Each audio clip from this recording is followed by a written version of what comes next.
I thought I was just going fishing, and I certainly wasn't setting off on a journey of epic proportions.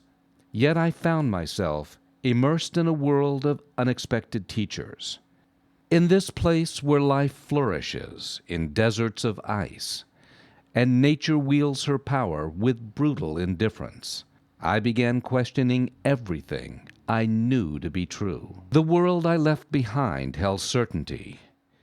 I've spent 5 years here now, in the company of the locals. Theirs is a wisdom of survival, born on wings and fins and fur.